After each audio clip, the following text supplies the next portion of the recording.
Hey guys, welcome back to my channel. If you're new to my channel, my name is Nkemjika and I'm a Nigerian lifestyle vlogger.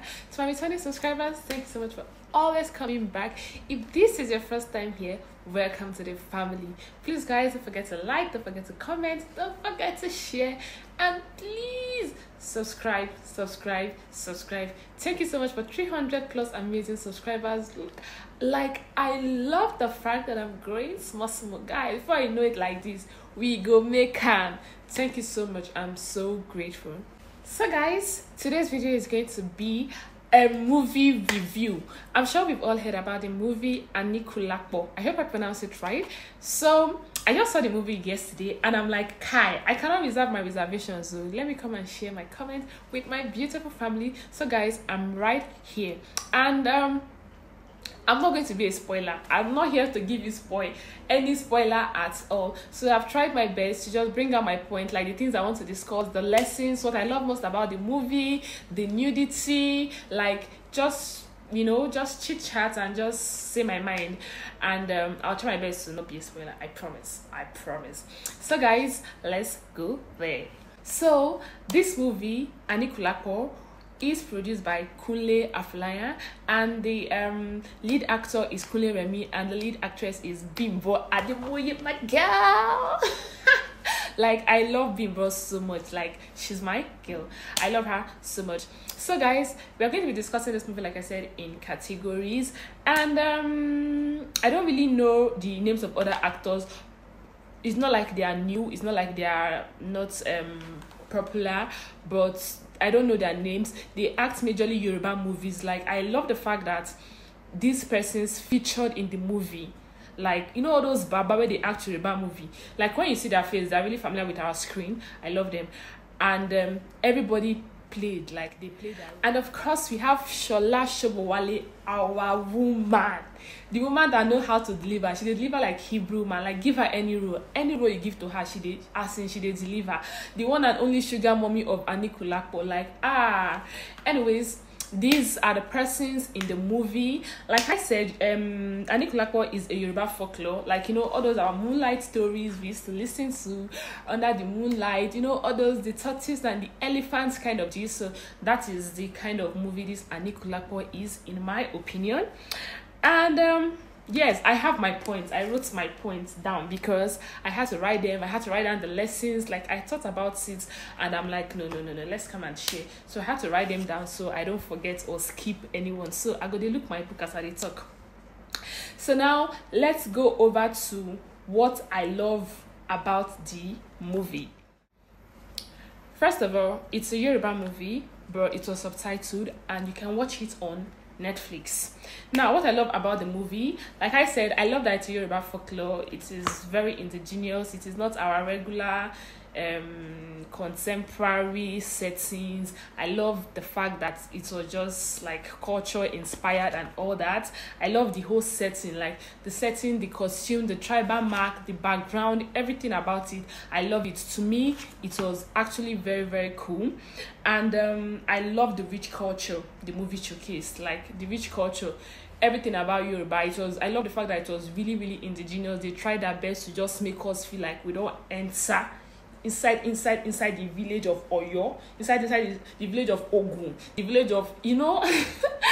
I love everything about all of that. And I think I love it, like the major reason why I really love this movie is because of the many lessons embedded on the character Arolake. The Arolake role is the one that was played by Bimbo Ademoye. Like, her role came with a lot of lessons, especially for Nigerian women. Like, no cap. If you're watching that movie and you're not learning one or two, I don't know. I really do not know what you're there to learn. So let's go back to what I don't like about the movie. I don't like the fact that the movie, the plot was predictable. Like, when I started watching the movie, I already knew that men are scum. I already knew that was how it was going to end. When I just saw the way they entangled, I was sure that this man would disappoint this girl. I knew he was going to disappoint her, like, no cap. And he did. He did not disappoint. So the movie was actually very predictable. I don't know for others, but to me it was very, very predictable. I knew he was going to fuck up, and he did. I also did not like that Saro did not suffer way. The guy commits now. He fucked up. So I wanted him to really suffer like times double of everything he made Arulake to go through. But it was just casual, like Kama just did it in a very simple way. So I didn't like that aspect of the movie, and I did not like that that bed effect, that part where the bed came to save, the bed came to resurrect. I did not like that bed. I did not like that bed. That part where the bed came to resurrect Saro, that part where Bimbo Ademoye went to collect the guard from the bed, I don't like that part at all. They don't try. The bed effect, just they're supposed to give us something really scary. With technology at hand, that part is supposed to be they did it like the way they've been doing it in the olden days now, when we didn't even have better technology. Now we have better, and they should have done better in that particular scene. I didn't like the fact that it was very simple, the way Bimbo Ademoye defeated the bed.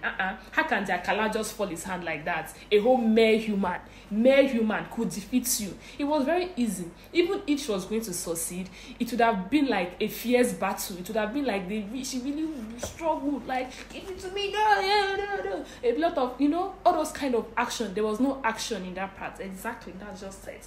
There was no action. I didn't like the fact that there was no action. That place was just too easy now. You're collecting a guard of power that can bring the dead back to life, and then you just use one small cord, just wire the bed, and it fly. What kind of a weak bed is that? Even me, when don't get power, I can defeat that bed. So I felt like that part, really to blame. They would have made that part very, very scary now. The Akala should have fought, like they're supposed to exchange blows, and all that. So I think that was another part where I felt like, okay, they should have added a lot of efforts. Now let's go back to the lessons. There are a lot of lessons in that movie. I'm trying my best not to spoiler. I'm trying not to narrate the movie and all that. I just want to drop my points and go. There are lots of lessons, a whole lot of lessons that I may not be able to even give like all of them. But the first lesson is that love is not enough. On the part of Bimbo, yes, she loved Saro, and that was why she was ready to just let go of everything she had. She was in a place where she was loved by the king. She was the king's favorite. The king loved her. The king adored her. Like, she was the envy of other wives. Despite the fact that she was barren, the king never disrespected her. She had enough. You know what it means to be a wife of a king? She had enough. She had guards that worshipped her. She had slaves. Then she had the love and attention of the king. Like, she had a whole lot that she did not even think about. She did not even use her head. She didn't even calculate. She did not even think what will the consequences be. She just moved because she was in love, and she moved with Saro. Love is not enough. Even in real life cases, leave this movie aside. There are some things that when you look here, I love this person, but look at the remaining 99 things. Am I going to let go of all these 99 things, and because of this one thing, I should not follow this man and go? So love is not enough. That is number 1 point. Number 2, betrayal. This is on the side of Saro. Saro betrayed now. He really, really, really betrayed Arulake. After everything Arulake did for Saro, Saro did not even think about all the sacrifices, all the love, everything this woman did for him. He betrayed her love. He betrayed her trust by let me just say, he beat the fingers that fed him. Yes, he went to marry more wives. It is okay if it's okay. My wife is barren and I need children, and you marry one, and she gives birth, and then you marry the second one, and you want to marry the third one. You're not even thinking about your first wife. You're not even thinking about her emotions. You're just being very selfish and thinking just about yourself. Okay, fine. You have married a lot of wives. Why do you have to make her an object of mockery? I feel like, as a man, there's a place you will place your wife. people will respect her. Yes, even if you marry 10 wives, you as the man of the house, you tell them, you see this particular one, no do anyhow, no disrespect her.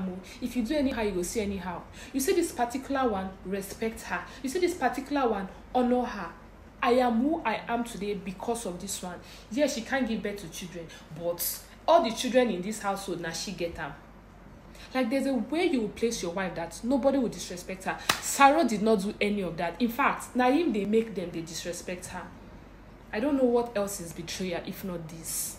This is the height of I beat the finger that fed me. That was the case of Sarah. And no matter what you do in this life, always remember where you're coming from. Always remember those who were there for you when you started from the scratch. And no matter where you get to, do not forget where you're coming from. Sarah forgot entirely where he's coming from. He forgot the people that were there, the person that was there for him when he had nothing. That is the height of betrayal. He betrayed her love, he betrayed her feelings, he betrayed everything. Another lesson is that we should not be greedy. Sarah was greedy now. He was very, very greedy. Because it is only greed that will make you to want something in exchange for something that was given to you freely. The guard what he uses to bring the dead back to life was given to him freely by Bimbo. And the part where he was supposed to raise the king's son from the dead, he was asking for the princess in return as a wife before he's going to do what he's supposed to do. If that is not the height of greediness, you have married one, you married two, you want to marry the third one on top Arolake that was there with you from the beginning. That is greed. He was very greedy. Yes, because when you are greedy, you lose out on a lot of things. When you are greedy, it means that the one you have is not enough for you. You want more. And when you are looking for how to get more, you will end up in doom. And that was what ended this Saru to his doom because of greed. Another lesson learned is not to be foolish. Saru was foolish. Talk about a man that man was foolish. He was so foolish. He was so foolish. Because it is only a foolish man that will do all of the things that Saru did. He was foolish. Let us not be foolish in this life. In fact, when you are foolish, it is foolishness that will make you to do a lot of other things that are really bad. He was very foolish. And then arrogance. Talk about a man that is arrogant. Saru was arrogant. You see that part where the king asked Saru to raise the prince back to life? Everything Saru displayed in that part was arrogant. He was arrogant. The way he was talking, his smile, his facial expression, the way he was doing, the way everything, like he didn't even send, he had no regard, nothing. He didn't even want to know. What he's on is that if you want me to do this, you have to give me this. And he was like, they should give him the princess in exchange for the power he would use to bring the prince back to life. Think about it. Think about it. That was the height of arrogance. And it was that part I knew that, okay, this man, you have met your doom. Now for you go kalagi. And I think that was where he met his doom, because the king did not accept initially. So Saru left the palace and went back home. It was when he got back home, asked for his food. One of his wives gave him food, and he asked for Arolake, and they told him Arolake had left. When they even told him Arolake had left, at least he's supposed to be like, where did she go to? Like a sense of concern. I'm not sure he was bothered though, because that look on his face is not even a look of someone that is bothered. He wasn't bothered because he was going to go ahead with the food he was eating. Before one of the palace guard came to meet him and told him that the king has accepted his offer to give him the princess as a wife in exchange for the prince he'll bring back to life. And he left back to the palace.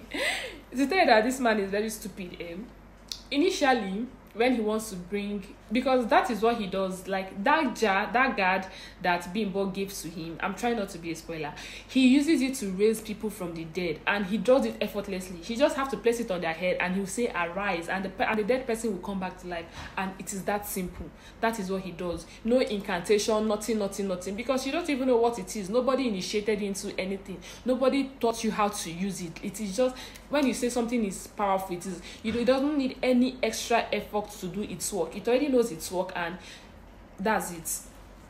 But when you go to the time of the prince now, because pride has entered Saro's head, he was bragging. There's nothing he did not use to brag. It is this, it is that, blah blah blah blah blah blah. So when he got to the time for him to raise the the prince from dead, he started things they did not send him. I don't know who taught him that one. He did this one, he did that one, he did pew pew pew pew. This one, that one. Since they said a lot of incantations, all in the name of his arrogance. What am I talking about? Like, nobody can do it. As if they initiated him, as if he's one babalawo. After he did, he now placed the guard on the head of the prince. And he said, arise! Normally, now just small arise in go talk. The person will raise. The person will rise. Arise! The first arise. Oga, arise did not arise. Oh. Prince was still deading the dead. Prince did not even move. He did the second one, the second activity. Abracadabra, abracadabra. Arise! Arise did not arise. Normally, only once they do the arise. Oh. That was when I knew that wahala. And then he did the third one. Arise! I think the highlight for me in that part is the part where one of the elders was hailing him. Yes, he's talking to his gods. Don't worry, the prince will come out alive. Talk to him, like talk about a cheerleader. He was hailing him, and all the onlookers, everybody was when God wants to humble you, he will humble you. That was how God just brought him low. And at that point, when he had done everything he wanted to do, the prince did not rise. Tears dropped from his eyes, and I was like, delicious tears. The tears was sweet. That was the part they showed us before Aralake left the house. She took the guard and emptied the contents. Like, she poured it and left an empty guard for him. And it is that content that is the power. It is that content that brings people back to life. And Uncle Sado was shedding tears. God will humble you.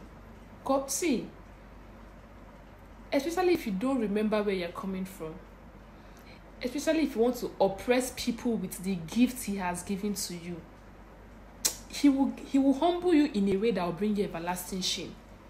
These are the lessons. There are a lot of lessons, but let me just keep it short. Let's go over to the next one. Now, that was where the movie ended. That part where he failed to resurrect the prince. But I had some questions that I was wondering, like, I wish I knew what happened. I wish they showed us this part too. And I'm like, the fate of Aralake after leaving the Ujumos town, like, I would have really loved to know what happened to her. Where did she live to? You get? Where did she live to? Where did she pack her load to? I'd have really loved to know what was her fate like. And why is she not having her own children? She was actually barren. The movie portrayed her to be a barren woman. She couldn't give birth for her former husband. She couldn't give birth for Saru. Why is she barren? What did she do? Who made her barren? I would have really loved to know how she got barren. And then I know they showed us the part where when the king saw 15 years old Aralake and said he would like to marry her. Me, I was wondering, why did the parents just give her out like that in marriage at that tender age to a man old enough to be her father? Like, why did they give her out at 15 years to marry the king?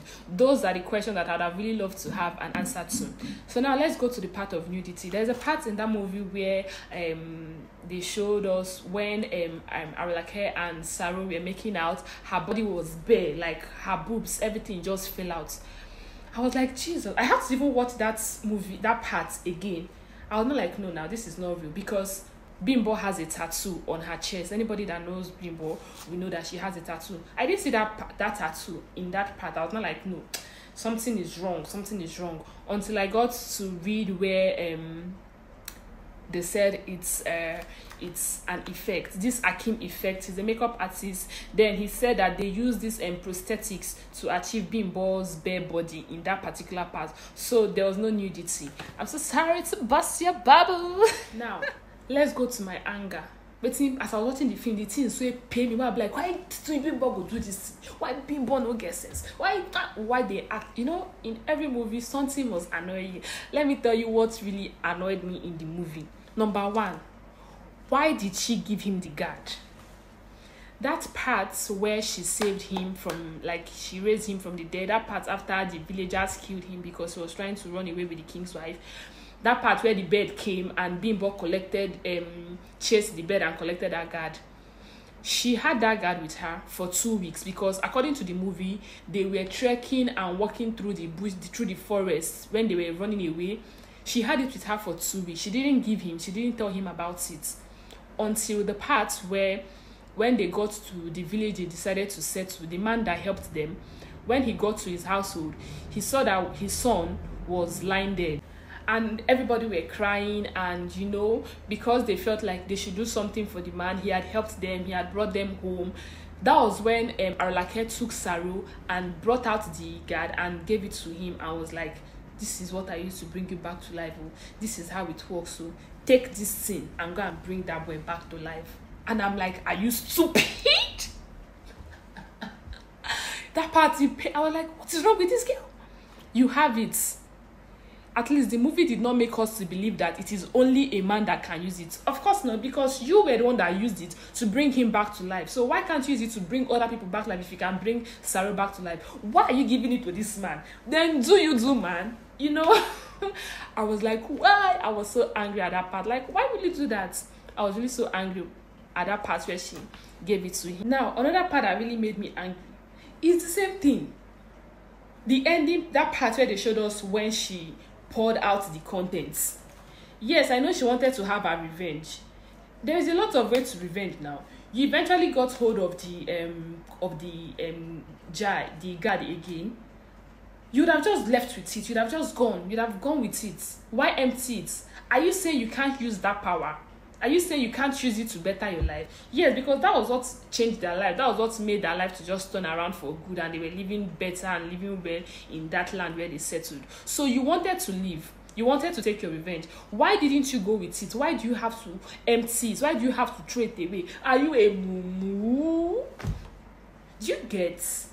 That part really angered me. She should have left with it, and maybe I wouldn't have been thinking, what is her fate after she left Saru? Because I'd have been like, anywhere she settles, once she starts using that power, everything will soft for her again. But no, she emptied it. They showed us where she emptied, like she was pouring it.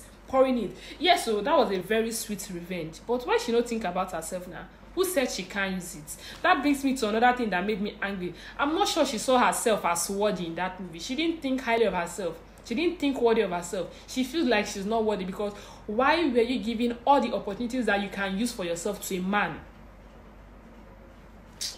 It paid me well. She didn't see herself as worthy.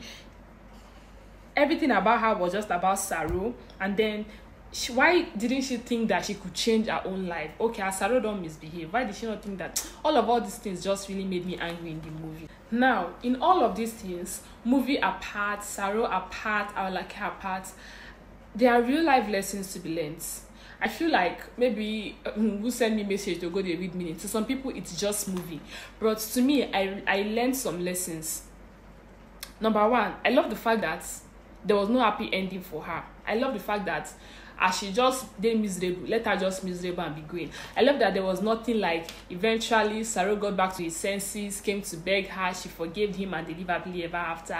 I love the fact that no man came from one place, saw her, liked her, felt pity for her, married her, and she started enjoying her new marital life. I love the fact that there was nothing like she went back to her former husband, the king, begged for mercy, and he forgave her, and she came back to become a queen, and she lived happily ever after. Or that she eventually gave birth to a child, and her barrenness became a thing of the past. I love that all of this did not happen. This is to tell us that There's no happy ending for everybody. See, this is going to come like a heartbreak, but it is not everybody that is going to have a happy ending.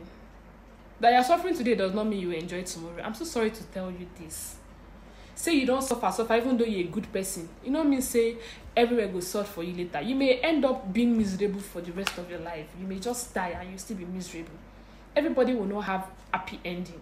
Even if you're a good person, even if everything you did in this life was from a place of good intention, was from a place of love, was from a place of kindness, at the time you say, you may not even end up well. You will just die and be miserable and you just go and life goes on. Unlike what we think about life, that after suffering, there is enjoyment. Life is not always like that too. They say there is light at the end of the tunnel. My dear, it is not every tunnel that have light. There are some tunnels that are dark. You will continue going, suffering. That is real life. Let's just tell ourselves the truth. You continue suffering until you suffer and enter grave. It is not everybody that things will turn around for them. It is not everybody that, I suffer today, I enjoy tomorrow. That is how life is. And it is not everybody that karma will even say, karma will give you soft life eventually. Life is not always like that. Life will not always give you a second chance to correct your wrongs. So you are doing bad today, you think, say, tomorrow, you go feel correct them. Leave all these things we see in Nollywood. Sometimes they're not real. You will go to your grave with all those wrongs you are doing. You will never have an opportunity to correct the wrongs. See Arlake, she did not have she did not have a second chance. The movie did not give her a second chance, and that is just how it is in real life. It is not every time you're going to get second chance. It is not every time you have an opportunity to correct your wrongs. It is not every time you're going to have an opportunity to enjoy after you have suffered. Life is not always like that. You will always bear the consequences of your actions, no matter what thing you do. Yes, one way or the other, even if it is not in life, it may even be in death. Sometimes death may be the consequences of your action. No matter what you do, just know that the consequence, they wait for you one place. That's just it. And then life can be so cruel and twisted, but it doesn't mean that sweetness will come after. Real life lessons, never they tell you now like this. You may suffer, and they will tell you, once there's life, there's hope. It may be only that hope that you have. And it's only that hope that you will have until you enter your grave. Life will not be sweet. I'm serious. Life will not be sweet. It is only that hope that will just be your only consolation until you enter your grave. Another thing is that the people we go all out for may never return that favor. If not for anything, at least Saro would have just remained nice to Arlake because of everything she did for him, because of the fame, because of the glory, because of the recognition she made him get. But no, he didn't remember all of that. So in real life like this, we go all out for people, we do a lot of things for people, we love them, we show them a lot of kindness. It doesn't mean they'll return it. They may never even remember. In that time, they're not going to even remember you. That is just how life is. It's not everybody you do good to that will return that goodness to you. And then, whatever you do in life, put yourself first. My dear, put yourself first. If that Arlake chose herself first, if that she put herself first, if that she remembered herself in every decision she wanted to make, I'm not sure she would have ended this way. Whatever you do in this life, put yourself first. Yes, it is good for us to look out for our loved ones, but will your loved ones look out for you when the clock is turned? Put yourself first. That is real life lesson. Now the ending. Even me, I don't understand that ending. I don't know what he acted there. Whether he died again and the bed brought him back to life, or he died and the bed refused to. I don't really know what happened, but I feel like that part is just an open ending. Whatever you think should be the case, whatever you feel or you want to, whatever you think it is you want to see in that part, just fill it in. I think that is just what happened. Give it a story, whatever. Just so that was how the movie ended. And in conclusion, I would say it was a great movie. Like, a lot of lessons to be learned. If you are watching, just be watching and just be seeing real life lessons there. A lot of lessons to be learned, especially for Nigerian women. So guys, this is the end of my chit chat. I hope you enjoyed this one. Please, if you did, don't forget to give this video a huge thumbs up. Don't forget to like, share, comment, and please subscribe to my YouTube channel. I hope to see you in my next video. For now, bye.